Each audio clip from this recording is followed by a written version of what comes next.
I'm Christine Stavropoulos. Κι εγώ, ο Νίκος Σαμίδης. Maybe you were born in Athens. Or maybe you're Yawers. Ίσως μεγάλωσες μιλώντας σου ελληνικά. Ή ίσως είσαι το ξαδελφάκι που φεύγει για Ντουμπάι για δουλειά για 1 χρόνο μόνο. Wherever you are in the world, if Greece lives in your heart. Αυτό το ταξίδι είναι για σένα. Φύγαμε. Welcome everybody to another episode of the Greek Podyssey. Another special episode. I say this every week because every episode is special, Nico. It is. Every episode contributes to the Greek diaspora and contributes to the maintenance of our identity and, most importantly, the connection between Greeks living abroad. So we know what's happening to USA, we know what's happening to Canada, we know what's happening to Greece.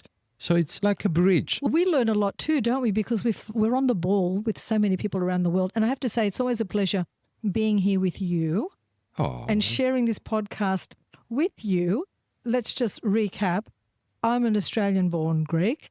Nico is Australian-born, but he left when he was 3 and he spent the majority of his life in Greece. So it's a good combination. It's a good chemistry. I am more of the diaspora and you are a child of Greece who now lives in the diaspora. So we joined it together and we bring it all to you. So talk us through today's episode. First of all, I would like to welcome everyone on this episode. It's very interesting episodes. And today's episode has to do with philanthropy and Philotimo, because these two words are very strongly connected. From the ancient times to the Byzantine times, the Ottoman occupation times, till the creation of the modern nation of Hellas. So we're going to talk about philanthropy and Philotimo, which are, as I said, connected, and how philanthropy benefits Greece during the old times and the modern times as now. And for that reason, please introduce who we're going to have today with us. Our very special guest. How proud do you feel that those two words, philanthropy, philanthropia, and Philotimo, paramount in today's world and Greek construct from ancient times? It makes you feel fuzzy inside, doesn't it? I feel fuzzy for the Greek word we're using every day in an everyday lives, but that those two especially are very special. I went to an event. I knew this organization and I'd heard of it and the wonderful work they did. Back in March, I had the honor of attending one of their special events and going through the PowerPoint presentations and the speeches. I just felt this fire inside me of wanting to make it bigger, make it better, reach more people. And I have huge admiration for the volunteers that put these organizations together. The one in particular that we're talking about today is the Hellenic Initiative. And very happy and proud to have with us the president of the Australian Hellenic Initiative. I'd like to give a little bit of background on Mr. Nick Pappas.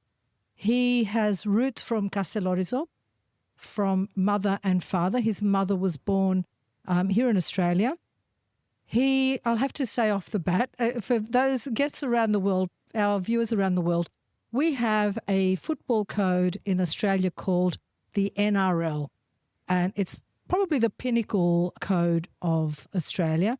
And Mr. Nick Pappas is the chairman of the Sydney Rabbitohs, which is an iconic club. Nick is a supporter of history, culture. He's a lawyer, a huge advocate of sport and Hellenism. He has sat on various boards. The Powerhouse Museum, it's no longer around. It's moved to western suburbs. The Hellenic Club, the Hellenic Museum, and he has recently joined the board of SBS, which is, for people that follow us overseas, that is a government broadcasting channel started off as ethnic radio and television. The Hellenic Initiative, he has been a president for 12 years and the Bank of Sydney for 20 years. So as we can see, we have a very active member of the community, a philanthropist, and a very hard-working member of the Greek diaspora. I'd like to welcome Nick Pappas to the Greek Podyssey. Welcome. Good to be with you, Christine. Good to be with you, Nicole. Huge pleasure. So talk us through, tell us a little bit about, did I get everything right? Did I miss anything? Any key points about you? You did very well, Christine. The only point I'd add is that the powerhouse does still exist, in fact, in Haymarket. It's still there and still thriving, and it will reopen there after a major renovation. Just for your Sydney listeners, the powerhouse is very much alive in the fringe of the city, but it also has a new face in the west. Wonderful. Just a quick, what is the Powerhouse Museum? Because we have a global audience and they'd be thinking, what's the Powerhouse Museum? What does it do? The Powerhouse Museum is essentially a museum of applied arts and sciences. So it's a museum that really tells the whole human experience, from the most primitive to the most technical and advanced. And it's a fascinating place. It's a place my mother used to take me when I was young. And I used to press all the buttons and play the noughts and crosses machine, which was about the most advanced thing in the museum. In those days, you played noughts and crosses with a computer. Oh, wow. I remember that thrilled me, but how far have we come since then? So Absolutely. It's a fascinating institution. So let's go to, before we get to the Hellenic Initiative, how important is your Greek culture to you? Because you have an Australian-born mum, you're Australian-born, and how important do you feel the Greek diaspora is to Greece and to the Hellenic Initiative? Oh, look, my Hellenic identity is fundamental to my being. It's central to my being.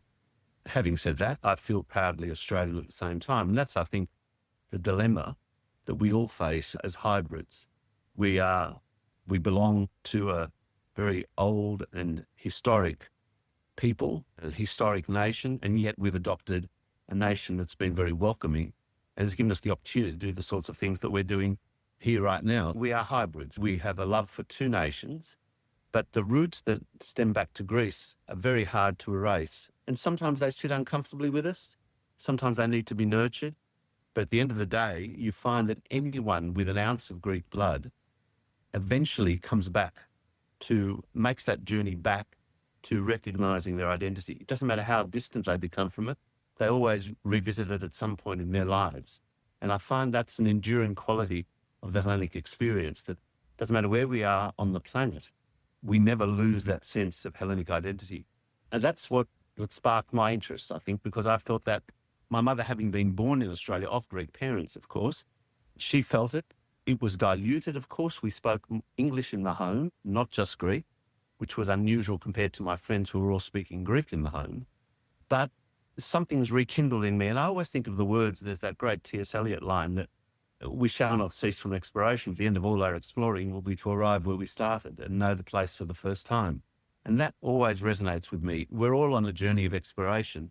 And really, until I went back to Kastellorizo or to Greece, I didn't really understand my identity. I had to return, had to come full circle to understand where I belonged. I think that's a lot of people, Nico. Yes, that's. I think that lives in every, as you said, hybrid, Nick. In every hybrid that has this identity crisis or split into patrides, into countries. I think everybody has this intrinsic moment that they live which connects them to their Greekness. So with you, was it going back to Kastellorizo or something that sparked that in you? It was many moments. It was that first trip back with my parents in 1975. It was that first vision of the Acropolis, this unbelievable thing that sticks out in the middle of Athens, that upon which these temples that are imprinted on our brain are there for you in real life in front of you. It was sailing into the harbour of Kastellorizo and imagining I was on my grandfather's ship 100 years earlier.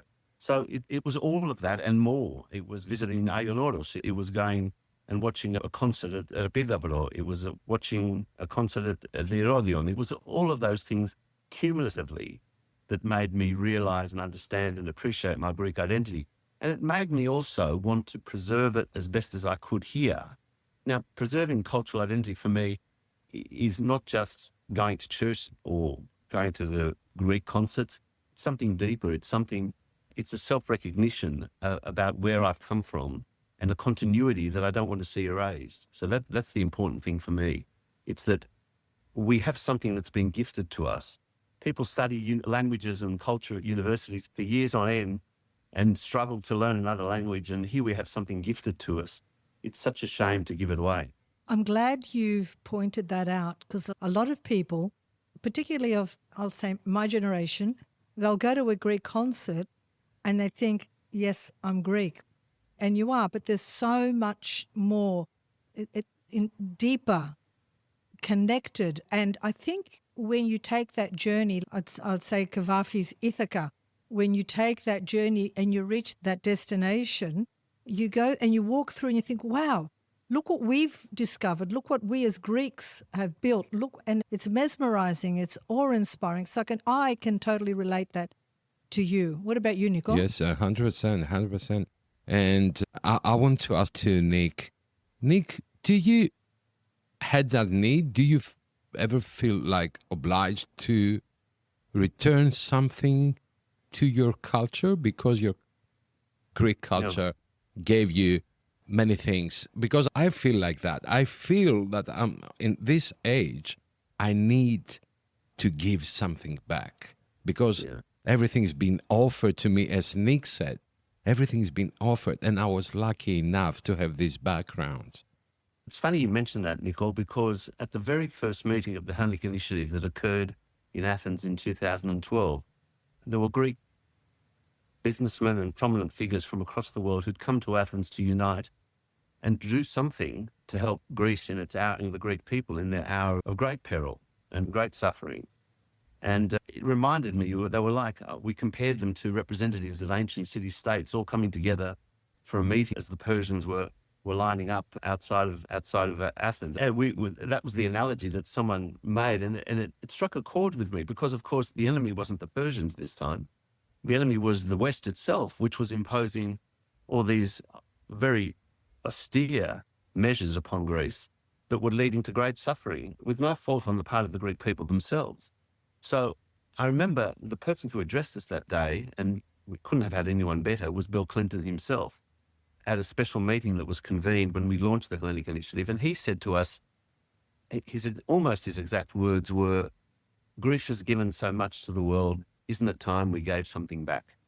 And it was a very simple thing to say, but it struck a chord with everyone. We owed the debt to Greece. Greece just didn't owe a debt to foreign nations or foreign banks. We owed Greece collectively a debt. And Greek Australians, Greeks and non-Greeks, because there were not only Greeks there were philanthropists who loved Greece, but were Philhellenes, but not necessarily of Greek backgrounds. That was an awe-inspiring day, I must say. And you've reminded me of it, Nico, with that question, because it was that principle that we owed something back for what we'd been given as Greeks, international Greeks, doesn't matter where we were, we owed something back for what we'd received. And that really prompted us into action. And that's how the Hellenic Initiative started, Nick? Yes, that's what, to use the expression, that's what initiated T.H.I. That's what initiated the Hellenic Initiative. In fact, that speech from Clinton was awfully inspiring. And we left Athens in 2012 after that meeting. Of course, the vision for the Hellenic Initiative started with Andrew Liveris, a well-known Greek Australian who has succeeded on the world stage and is now heading our Olympic Games, Brisbane 2032 Olympic Games committee, and is doing a wonderful job, as he does in all his enterprises. And so it was Andrew's vision, and then all these people coming together from across the world at his invitation, hearing Clinton speak and others speak. And I remember George Logothetis gave a fantastic speech at that luncheon as well, which was also inspiring.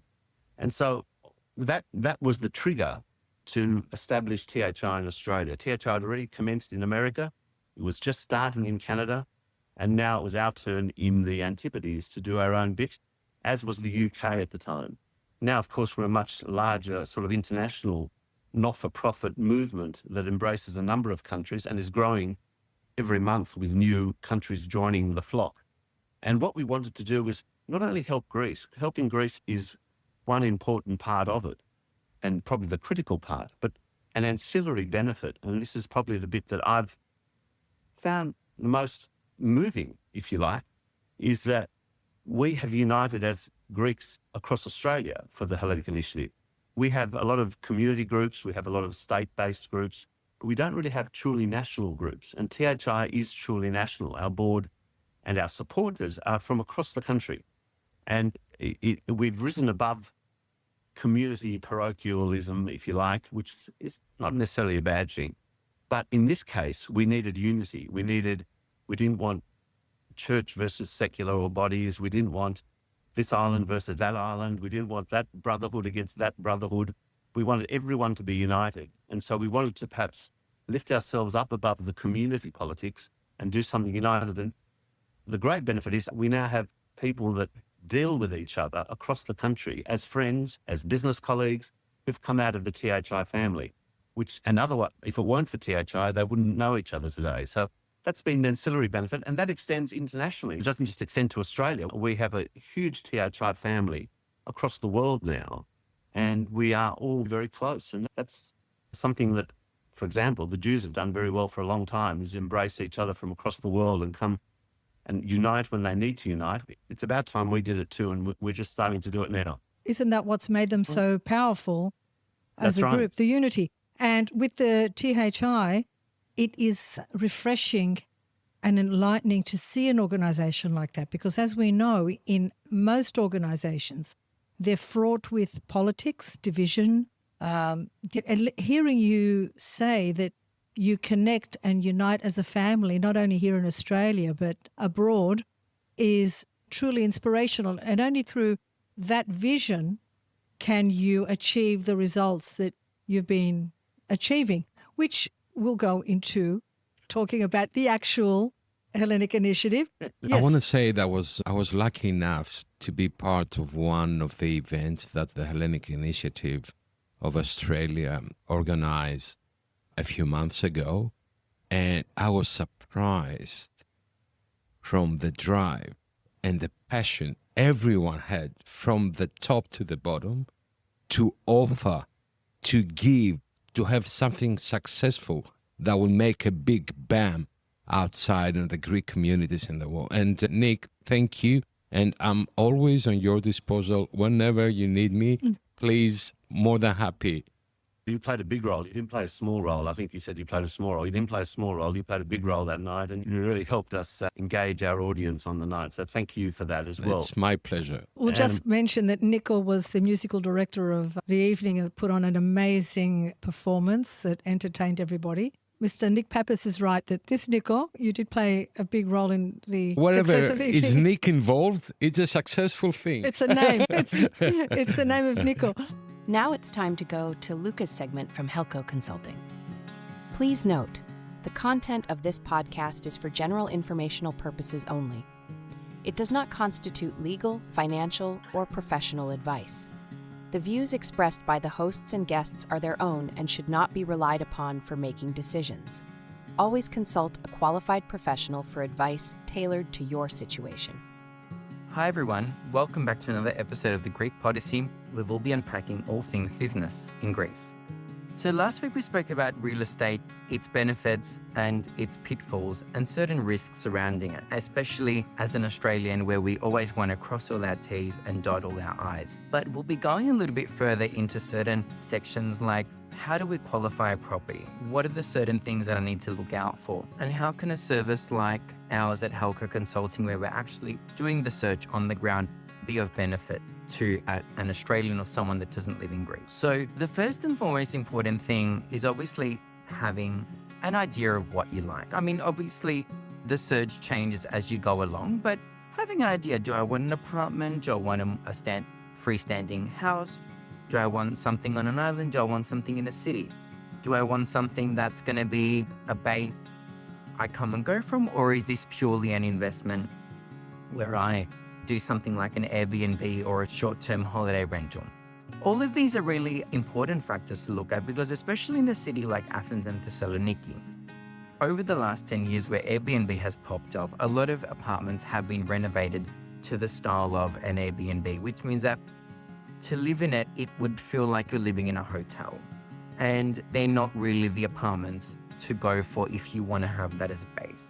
And obviously, secondly, if you do want something as an Airbnb or as a base, you can have just a normal apartment that you can come and go from. But obviously, keeping in mind that there are certain restrictions now with Airbnb in the center of Athens where you're not allowed to actually issue new licenses, which means that buying something in the center of Athens is not as productive for the purpose of an investment, which a lot of people unfortunately have fallen into the trap in the past, buying something and not realizing.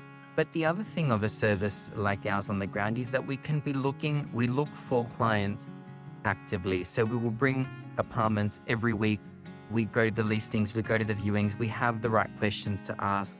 And obviously, once we do qualify apartments, we get our engineers to go in and do an audit and an inspection, because often in Greece, when there are issues with permits or the planning is quite old, there can be discrepancies, and obviously they need to be dealt with before you can actually proceed to a purchase. So it can be a time-consuming process. We do usually recommend that we search for people for at least 3 to 6 months until that right property is qualified and is in your hands to be able to be purchased, because it's really, really important to make sure that everything is to the T, because as we've said in previous episodes, you can inherit large issues, and that's for no reason at all.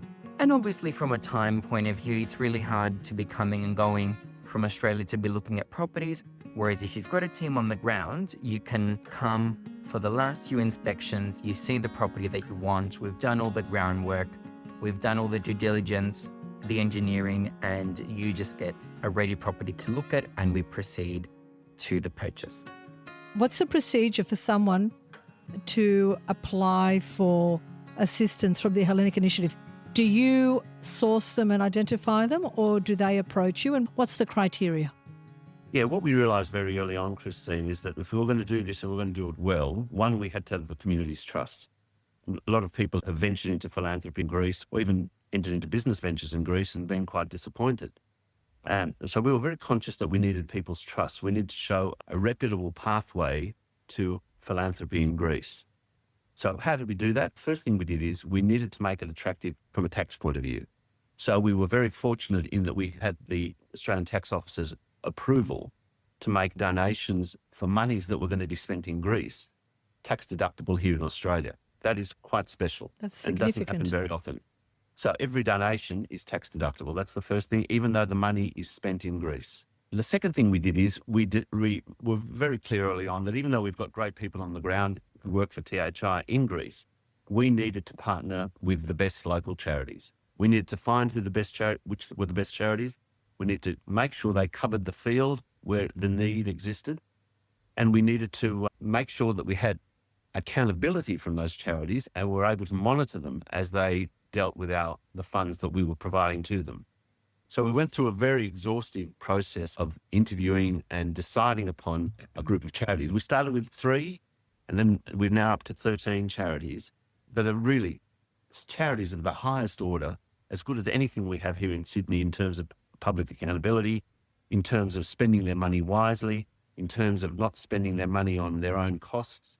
They're very frugal, and they're people motivated by the best intentions. They're people who are truly want to make a difference in Greece. And I'm very proud to say that some of these charities, and we'll go through some of them if you like, and there's MOS and SOS Children's Villages and The Tipping Point, and there's so many that I could name. Doctors of the World is another one. And they are charities of the highest order, as I said, as good as anything we have here in Australia. And they make you proud because they are truly exercising philanthropy in its truest sense. They don't work for very much money. They are motivated by good intentions, charitable intentions, and they do it because they care for the people on the streets. One of our charities, Emphasis, was established and run by a woman, Maria Para, who is pretty wealthy in her own right, but she realized that money wasn't everything. And she'd walk down Bidar and she'd see people in squalor, some of the poorest of the poor, and she just couldn't live with her conscience. And she basically left her very remunerative occupation or business that she was operating with her husband and devoted herself to these people on the streets of Bidar. And like her, there's many others, and they are an example to really rejoice in because they are exercising, as I said, philanthropy in its truest sense. Philotimo is one thing. Philotimo is good. We honor our friends and we honor the people we love and we honor even the stranger. But philanthropy is a much broader concept and it's far more difficult to exercise because it means you are embracing a community of people, not just one person. You are embracing a class of persons who are destitute, who are in absolute need. And I remember some very moving moments. One of our charities, and I'm sorry I'm talking so much, but No. one of our wonderful charities is Borume, which collects food so that it's not disposed of farmers' markets across Athens and Thessaloniki. And they go to the Lakes and the producers and the wholesalers and the retailers gladly give over their excess food to Borume after every Lake. Now, that food is then distributed to the poor. And it's amazing how much gets thrown out. We have it here in Australia. There is so much waste. Absolutely. And what you can do with that waste is provide it to those that need it. And that's what Borume does. And one of the great things about Borume, this is the bit I want to mention, is that one of the programs we run is getting Australian tourists, Greek Australians or just Australians who are visiting Greece, to do some volunteering with Borume in the farmers' markets, helping collect the surplus food that would otherwise be thrown out. Let me tell you, it sounds like a terrible thing to do. It's the most fulfilling thing you can possibly do, and spend an afternoon with Borume and see the esprit de corps that exists amongst the wholesalers, the retailers, the customers who take out from their bags and give you their own food that they've bought. We'll give it to supplement what we've collected. Can I just interrupt there? Yeah. We have Greeks from around the world, and this is now to everybody listening to us. Greeks from around the world that holiday in Greece every year. This is something that I've just learnt of and something that I would dearly love to take part in next time I'm in Greece, to actually, because I always visit the farmers markets, and how wonderful to be able to take part in this initiative, knowing that I would be helping people in need and this wonderful charity. Anyone that would be listening and would be interested, how would they approach Borume to volunteer to take part in this program? They would go through our office, through the T.H.I Australia office, and we would line them up for a session at their convenience. They might want to take an afternoon, they might want to take a day, they might want to take 2 days, they might want to take just 1 hour. Whatever they want to do, there's always help needed. And we will line them up with Borume. We'll organise the meeting, we'll organise the venue, the place that is most convenient to them. You leave entirely fulfilled. I must say, you leave entirely fulfilled. I've done it twice, and it was incredibly moving on both occasions. And I remember on one occasion, it was very moving. I was distributing food in the centre of Athens, and there were some refugees there. And even those destitute refugees offered to come forward and give some of their food and help us distribute. There are incredibly moving moments like that. And people that sometimes are otherwise maligned, you find present a different face in these circumstances that is very rewarding to watch. I'll just share a little story. I was in the heart of Athens, and I saw a mother, a refugee mother, with 2 little girls, and I was near an ice cream shop, and I thought to myself, these little girls may well have never had an ice cream in their entire lives. So I took the eldest, who was about that big, to the ice cream shop, and I asked the mother first, I said, which one do you want? And she picked pink, as little girls do, but the one thing she did, which really tugged at my heart, and I get emotional thinking about it, is she tapped me and pointed to her sister, and she thought, what about my sister? And I just felt so warm, just the feeling that I had to bring a smile to the faces of those 2 little girls. Yeah, and I am getting emotional thinking about it. You shouldn't be ashamed of emotion. It's a beautiful thing. If we can... Sorry, I just got to compose myself. If there's a way that, I can go and collect food and distribute to these people in need, is there any bigger definition of Philotimo and philanthropy? And if once we lose that humanity, we lose ourselves. And that's why I'm so passionate about what you do in the Hellenic Initiative. Let me give you another example that's equally emotive. And that's Ped Trauma, another charity that I haven't mentioned, Pediatric Trauma Care. It's a wonderful charity established by a lady who's very wealthy, very comfortable. Natasha Vrekos, her name is, a wonderful lady who saw a need. She was traveling in rural Greece and she saw a child have an accident, and she realized that there was no pediatric trauma care in the regional areas of Greece, that children had to be flown into Athens or Thessaloniki for emergency care, by which time they'd either died or they'd been left with debilitating injuries. So she made a decision to do something for pediatric trauma care. Very specialised topic, but one that goes straight to the heart, because it's about children who suffer from accidents for which they're not in no way responsible, and whether they be car accidents or accidents in the home or whatever. We have now distributed across Greece, I've written it down because I wanted to get the figure. We've assisted 101,000 children across Greece by donating vital medical equipment, 23 projects in 23 remote regions of Greece, some of which those remote regions are actually the origins of some Greek Australians. So they touch the heart of Greek Australians when they return and they see T.H.I. Australia on the medical equipment, on whatever it is that we've donated. And 101,000 children have been assisted in trauma through the donations of the Hellenic Initiative, through our donors. It's not us, it's the people who donate to us that should take the credit. We're just the conduit. But what we do have with the Hellenic Initiative is a conduit for effective donations, tax effective, that goes straight to the source where it's needed through these very reputable charities. And that's the point I want to convey to your listeners today and your viewers today, is that it is highly reputable. It has all the checks and balances that you'd expect of a highly credentialed charity, and it is producing results, which is the most important. But before we continue with this beautiful interview, let's go to Natasha's legal segment, and we are coming back. Hello, I'm Natasha Teramichou, and in the next two podcasts, we will navigate through the interesting but complicated topic of acquiring the Greek citizenship. Working with Greeks living abroad for some time now, I often receive the frustration and bitterness when the legal cases in Greece are not completed in the anticipated time, when bureaucracy takes over, and among them, the important issue of their acquiring the Greek citizenship is left unfinished and abandoned, resulting in the applicant's inconvenience. Thus, the process of acquiring the Greek citizenship is transformed from a joyful and optimistic process into a permanent struggle with the Greek state authorities. Why do we confront so many discrepancies when we want to acquire an attribute that we legitimately deserve? One of the reasons could be that Greeks living abroad submit copies of certificates without proof of their accuracy, and not the original copies, or certificates that are not translated through the official translators of the Greek Ministry of Foreign Affairs or lawyers, and without the Hague seal, the apostille.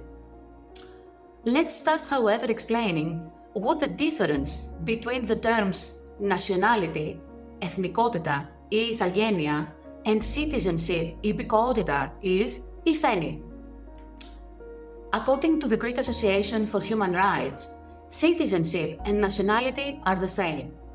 They both indicate the relationship between a person and a state to which he or she belongs, namely, he or she is a citizen. In Greek language, therefore, citizenship and nationality are synonymous. It is said that nationality is not given, you have it, while citizenship can be acquired. Every person acquires nationality at the moment of birth, similar to the nationality one of his or her parents bear, this is the law of blood, or under specific conditions, the nationality of the place of birth. During his or her lifetime, he or she may acquire a new citizenship voluntarily. In general, both terms denote the same relationship between a person and a state. In Greece, a 2020 law is currently in force for the acquisition of Greek citizenship with a number of updates, the last one being applied from the beginning of 2025. The scope of this law is to simplify the procedures for the naturalization of Greeks living abroad and to enhance the possibility of their effective participation into the country's political and social life, to reduce bureaucracy and speed up the examination of naturalization applications, as well as to ensure objectivity, transparency, and equality in the process. How can anyone acquire the Greek citizenship? First of all, by birth. The child of a Greek man or woman acquires Greek citizenship from birth. Anyone born in Greek territory also acquires Greek citizenship from birth, provided that he or she does not acquire foreign citizenship or provided that he or she is of unknown citizenship. Secondly, with recognition. A foreign child, a non-Greek child, born out of wedlock of parents, is legally recognized as a child with Greek citizenship, and he or she is fully assimilated to a child born within wedlock if her parent recognized him or her, and if at that time he or she is under 18 years old. Thirdly, by adoption. A foreign child who was adopted before he or she turns 18 years old as a child of a Greek man or woman becomes Greek from the time of adoption. By enlistment in the armed forces. Greeks living abroad admitted to the military schools or enlisted in the armed forces as volunteers can automatically acquire Greek citizenship. Greeks living abroad enlisting as volunteers in time of military recruitment or war may acquire Greek citizenship by application without further formalities. Last but not least, by naturalization. Naturalization is a lengthy and complicated process. This is why we will dive into it in our next podcast. For the moment, what you need to have in mind is that the children of Greeks living abroad who acquire Greek citizenship by naturalization become Greeks without any other wording if they are unmarried or under 18 years old at the date of acquisition of the Greek citizenship by the parents. Of course, many bureaucratic technicalities need to be respected until the citizenship acquisition is completed. Can we lose or be exempt from our Greek citizenship? We can. For example, due to the acquisition of a foreign nationality. Anyone can acquire a foreign nationality on his or her own free will, or if he's taken up a public service in a foreign state, given that the assumption of such service implies the acquisition of the citizenship of that state.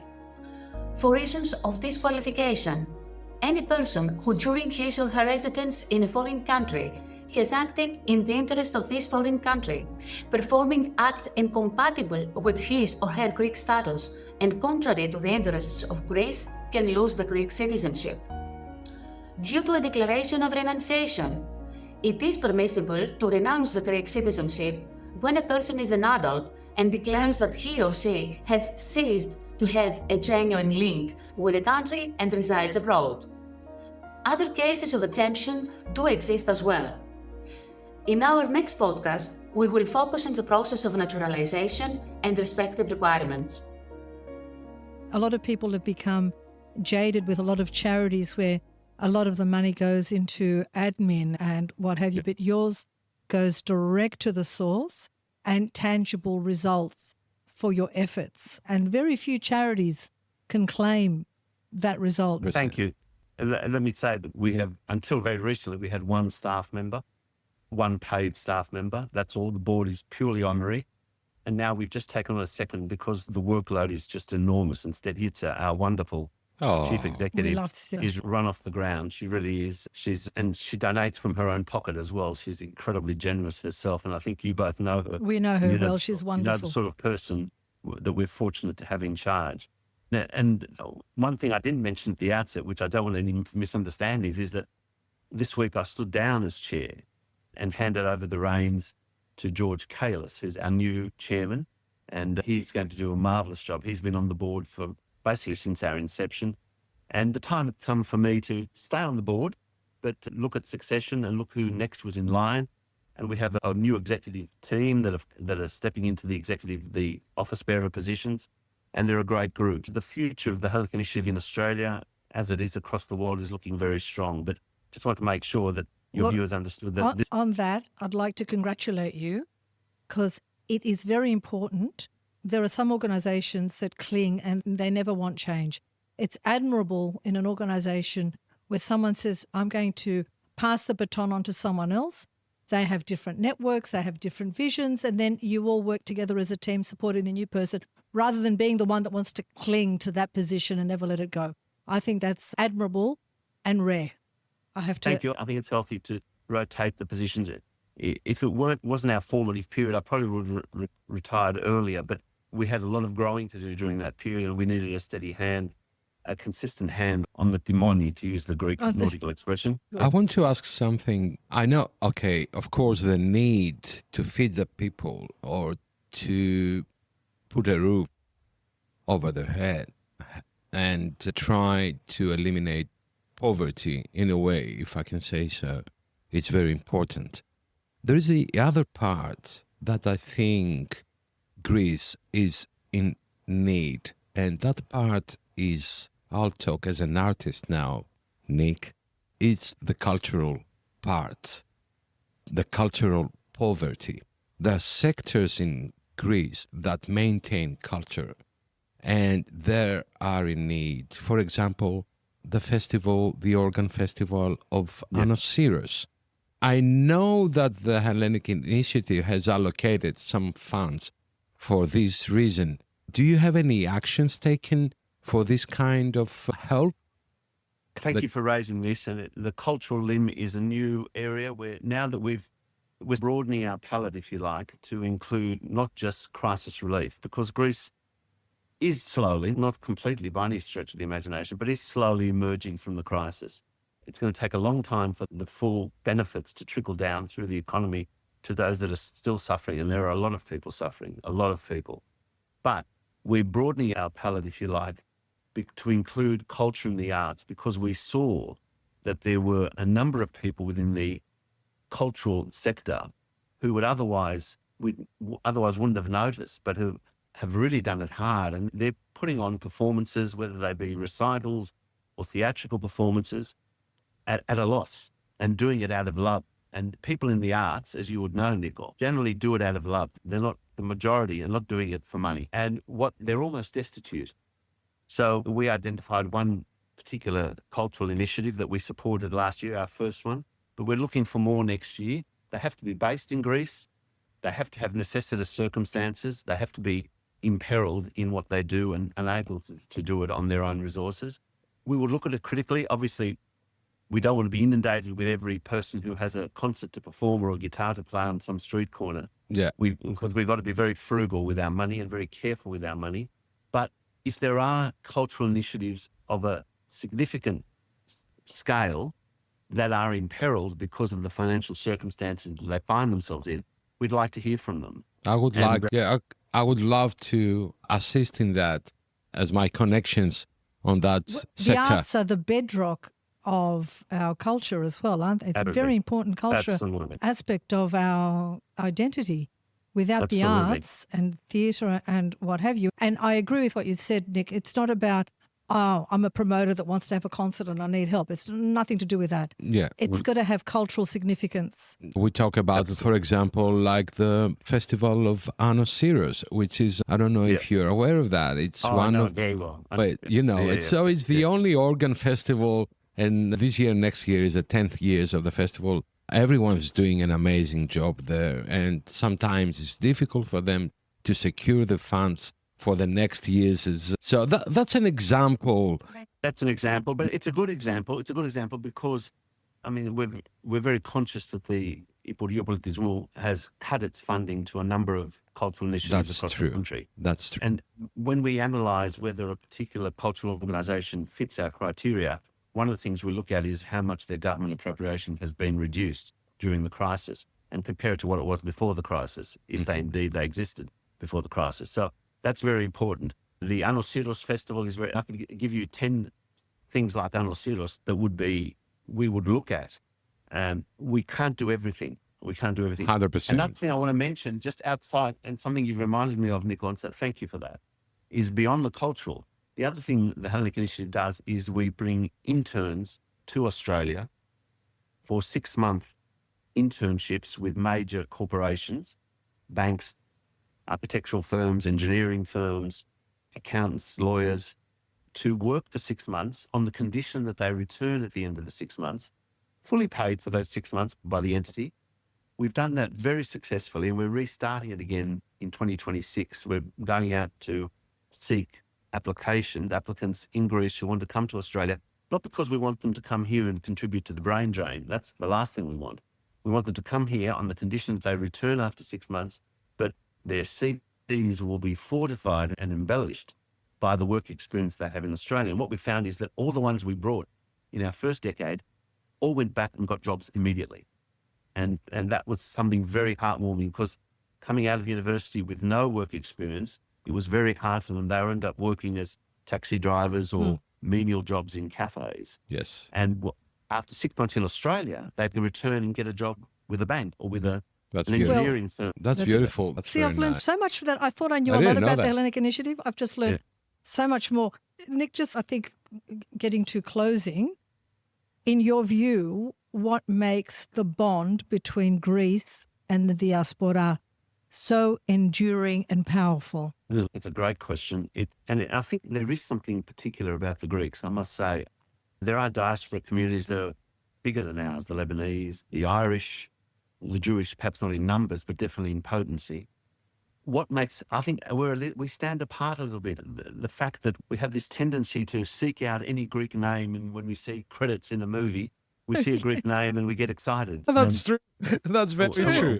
We're all like that, and we do it. And even if we don't want to do it, we can't help doing it. And that tendency to look for the Greek or the Greek connection in anything we do or in anyone we encounter is, I think, an ingredient that is quite particular to us or peculiar to us. Now, why did I get involved? I got involved because I wanted to help, obviously. But it's also about the legacy that we leave for our children. Because what I found is that this really resonated with my children. They wanted to come to the gala that we had. They wanted to come to our events. They wanted to help in Greece. That, for me, was very important because it gave them a window into Greece that they otherwise wouldn't have had. And it's funny how that has strengthened the Hellenic bonds within my own family, let alone amongst my friends and across the country. But even within my own family, the fact that we are uniting to help Greece is a legacy we leave for our children, beyond just the community dance and the local enroria and whatever else we do, which is all fantastic, and we have to do those things as well. But this was an extra ingredient in our Hellenic vision that I think our children are actually quite proud of. When you explain it to them and they see what we do, they want to be part of it. I'm living what you just explained. I'm actually living that with my kids, and I don't have to keep reinforcing how important it is. They're seeing that now. And my daughter-in-law, who's Australian, has said, I really want our children to be connected to their Greek heritage, speak Greek, understand history, and it's subliminally in the background. We live day to day. I'm just so inspired. Where can people, we're going to put up on our social media the Hellenic Initiative, some of the projects that they've done, but more importantly, how you can contact the Hellenic Initiative. And I'm also referring to major corporations that would like to be part of these phenomenal charities. If you want to take some interns in from overseas, put your name on a database, and that would be a fantastic way for you to stay in touch with your Greek roots and to also contribute in a spectacular way to Greece and its ongoing development. I couldn't put it any better, Christine. You've said it perfectly. And just on those internships, if I can add just one comment. Absolutely. We found that the companies, and they were major companies, from big banks to major enterprises, they received a reciprocal benefit as well, which is one of the nice things about internships, that the Greek young student who came and worked for them 6 months became very much part of the fibre of their firm in each case. And they didn't want them to leave, even though they had to leave. And they created links for some of those companies into Europe and into Greece that eventually produced new relationships and forged new business connections. So it's amazing what happens when you bring people together from across the globe and when people interact. So there's a good byproduct for the companies offering the internships as well. It's not just about doing a good thing. There's actually a business side to it that is actually quite fruitful. Building global networks. Absolutely. Yes. Absolutely. That's beautiful. Would you like to add anything? I just want to say a big thank to everyone who's involved with this project for what you're offering. Congratulations.